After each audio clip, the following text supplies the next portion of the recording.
Hi folks, my name is Linda Emmett and welcome to Happiness is an Inside Job.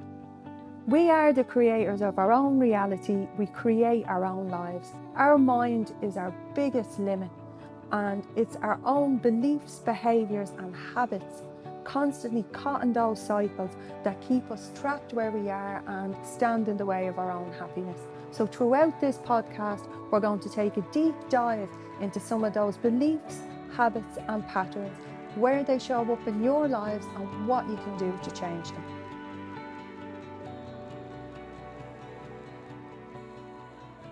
Hi there lovelies and welcome to this week's podcast where we're talking about authenticity. I was so afraid I wouldn't pronounce that word correctly.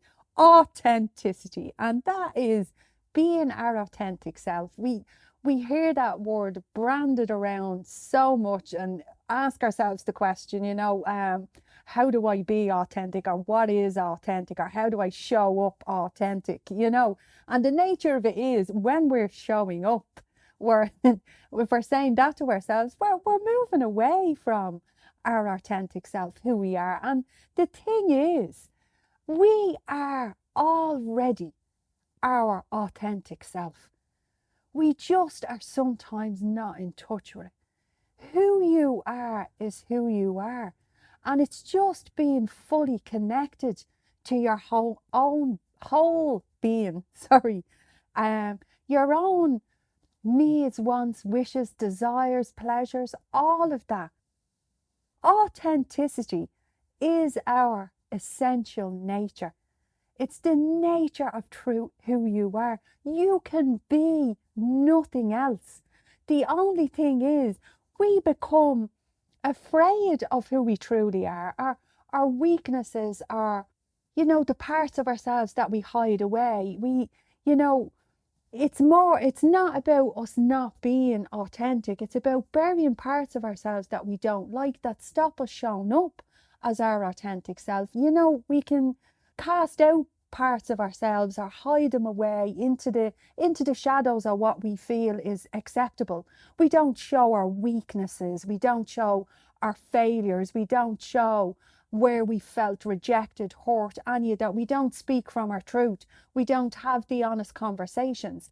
Our actual, true, pure, authentic self, who you are, not who you need to be, not version 2.0 or 9.7, is already there. Our true self is vulnerable, it's playful, it's dance, it's joy, it's sadness, it's hurt, it's excitement, it's all of those things. We are all things, not just the specific criteria that sometimes we allow show up, that nice, kind person, that people pleaser, that one that doesn't want to be a burden, that perfectionist. They're all things that sit on top of that. They're behaviors and patterns. But it doesn't change that you already are your authentic self. Who you are is that ever-present voice that's within, that ever-present voice that's talking back to you, that's giving you the answers, even though we choose to ignore them sometimes. We do not listen. It's always there. It's never going anywhere. So you are already authentic. We just often use our defense mechanisms, our shadow patterns, and we allow them to show up instead. As I said, being that super nice, super accommodating, super accepting, at times not setting our boundaries, allowing people to treat us badly, disrespect us, not saying anything. All of those things, they're our fears showing up. They're sitting on top of our authentic self. And the sad thing is, one of the biggest stresses that we have in our lives is trying to be who we are not. That's what creates imposter syndrome, perfectionism, that feeling that you're showing up, that no one knows who you really are, that we're not being seen. It's all of that stuff sitting on top.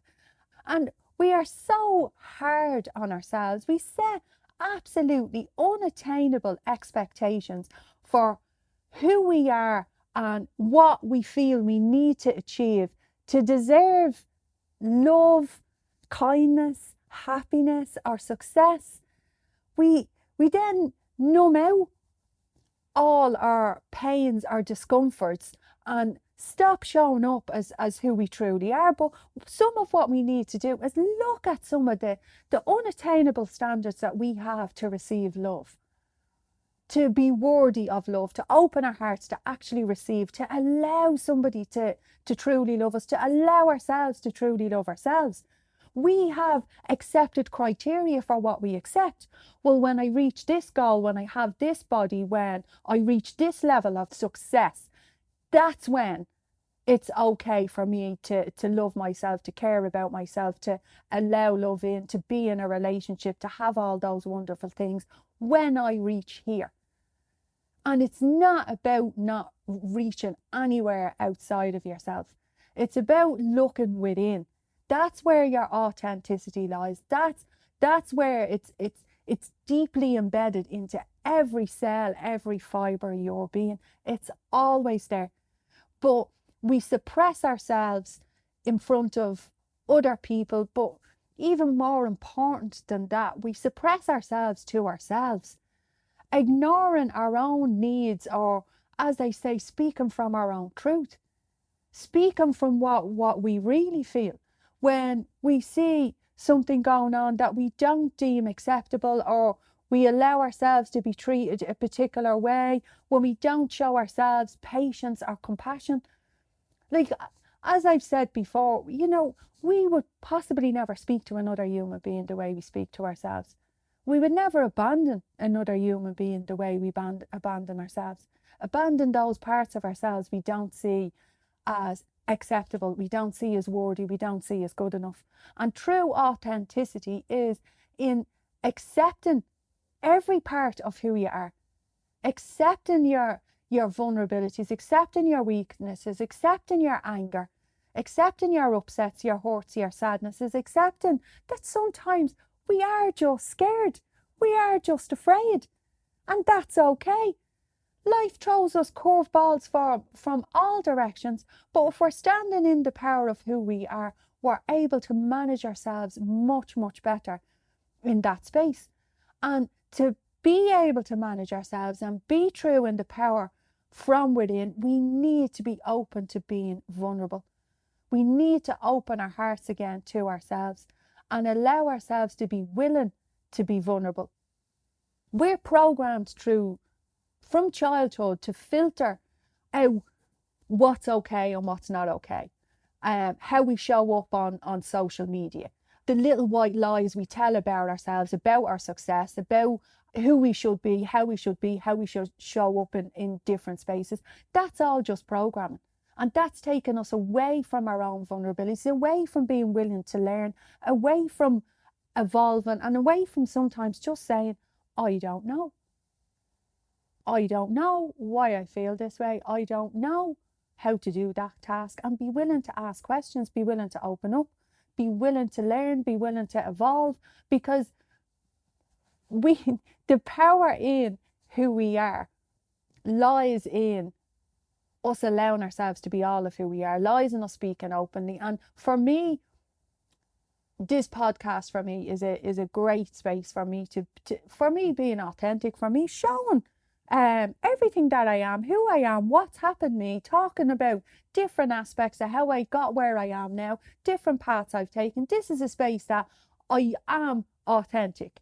There are other spaces in my life, and again, even this year, that I know that I've been showing up to the world as who I thought I should be, what my business should look like to other people, where it should be, the markers of success for it, what it should look like on social media, comparing, leveling my success to how much money has come in. Now, I know that money, of course, is important. It buys us, gives us the freedom to buy the things we want. It allows us to indulge in pleasures, desires. It allows us to contribute, all of those things. But it's not a marker of the value of who I am. But I definitely jumped into that space for a chunk of this year. So worried about what success looked like and what went out and what my business looked like, and that I moved away from the authenticity of what it was or why I started doing it in the first place. why I'm here, what I want to give, what I want to contribute, and what I want to receive, what I want to come in from that, because that's also okay. And that's the space we don't feel okay in. It's okay to want to receive. It's okay for me to say at times, you know what, I feel lonely. I want more love in my life. I want to receive more love in my life. I want to receive more success in my life. But that involves me and the rest of us not showing up as a carbon copy of who we think we should be, not creating from someone else's space and someone else's idea of what you should be or who you need to show up as.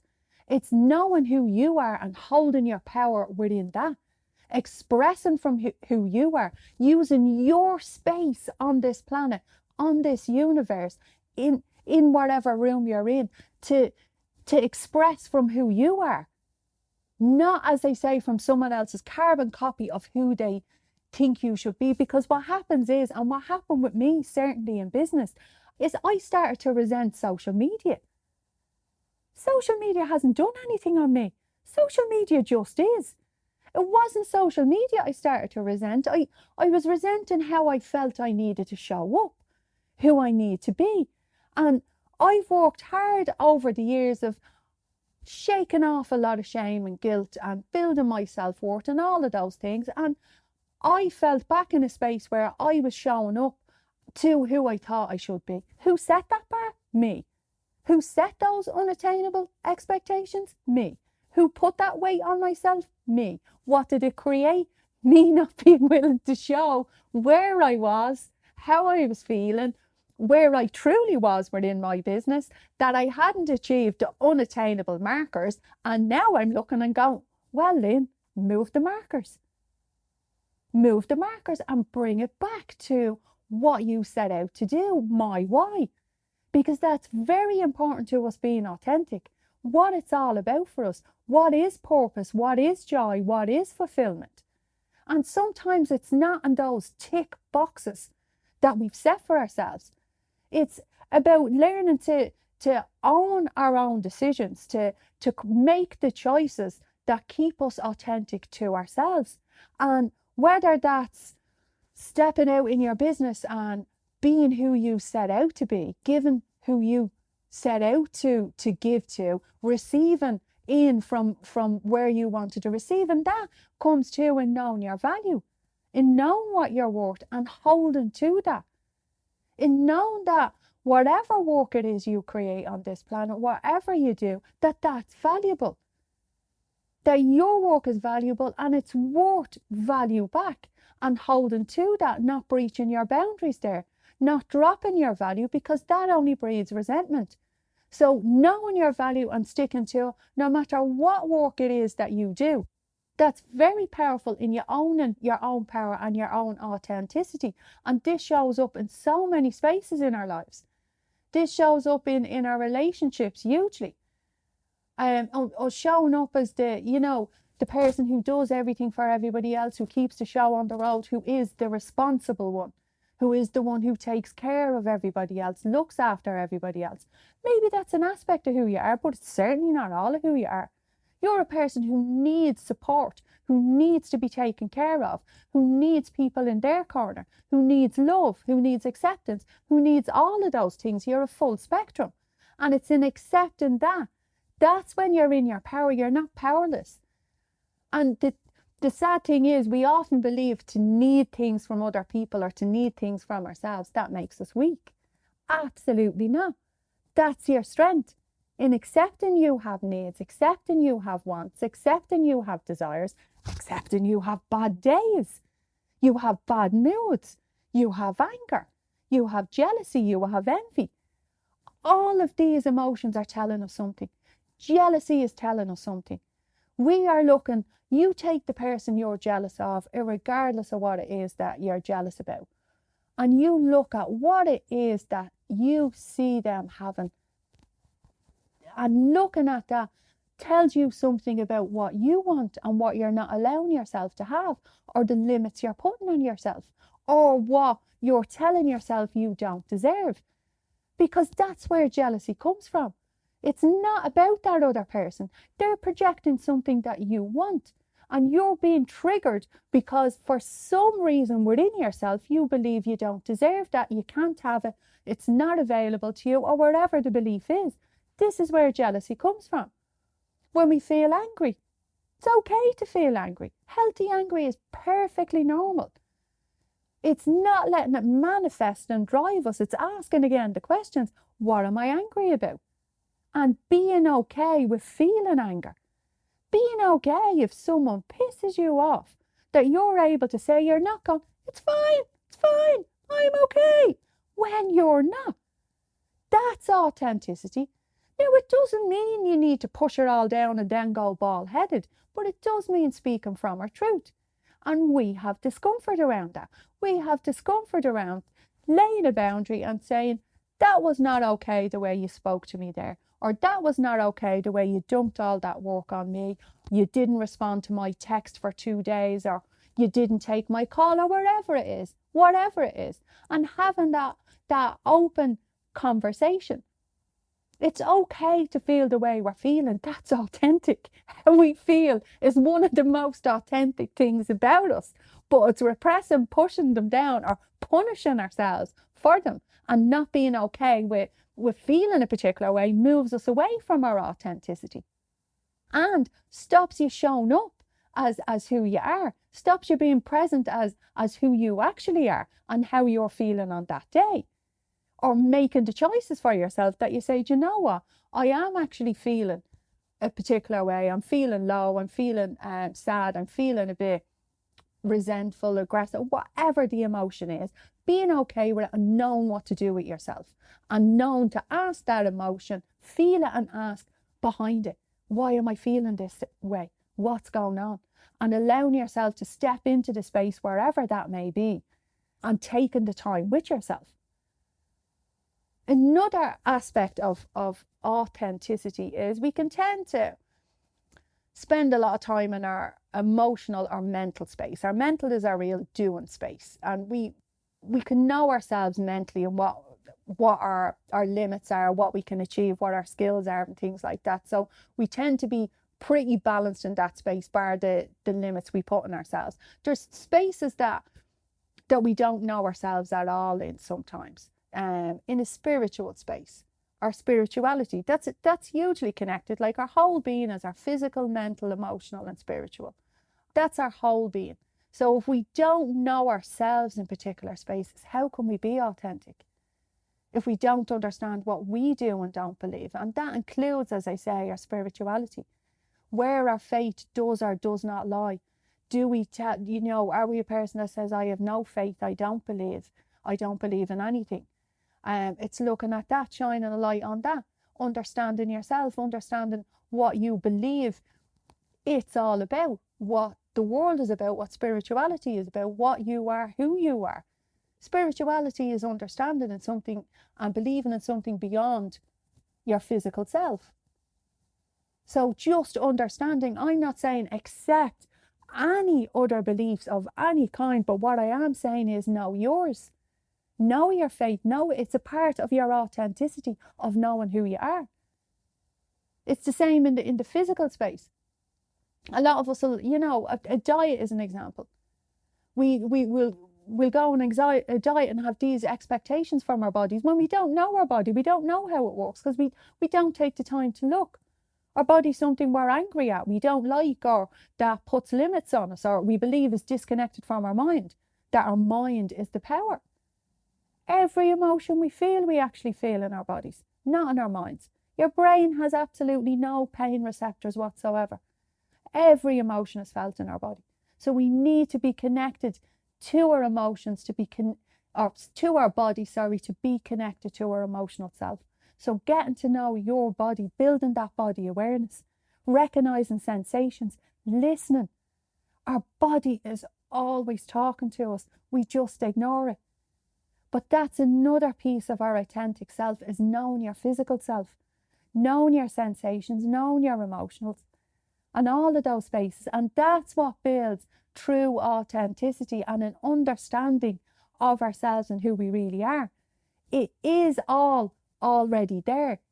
It's just we've disconnected from those spaces, or never really gotten to know it.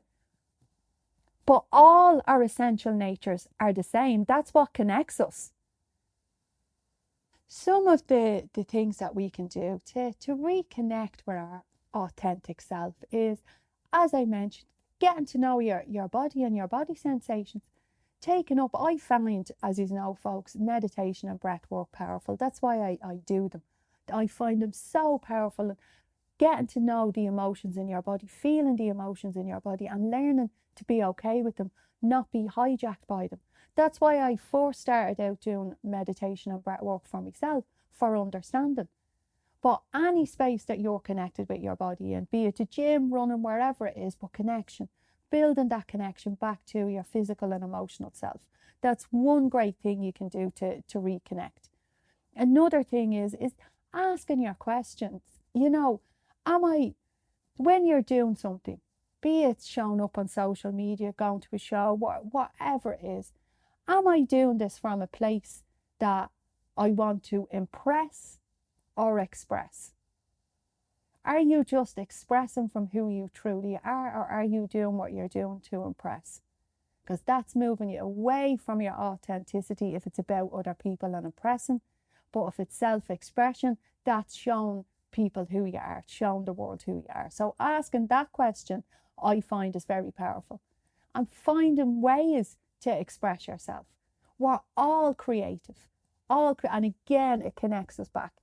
And we're all creative in many different spaces, be it writing, art, I don't know, body painting, within our sexual nature, intimacy. We're all creative in many different spaces, and it's finding yours and what drives your self-expression and doing more of that for yourself, reconnecting with yourself.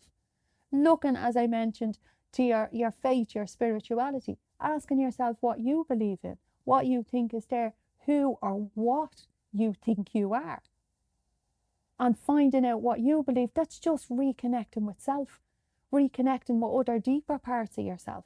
So these are all powerful things we can start doing to begin the rebuild back to authenticity. Because as I mentioned, guys, you are nothing other than authentic. It's all already there. It's just releasing it, unleashing it, and showing the world, and being okay with that, and being okay with all the parts of you. That is you in all your glory, in all your amazingness. So don't tell yourself any different. You can only be who you are.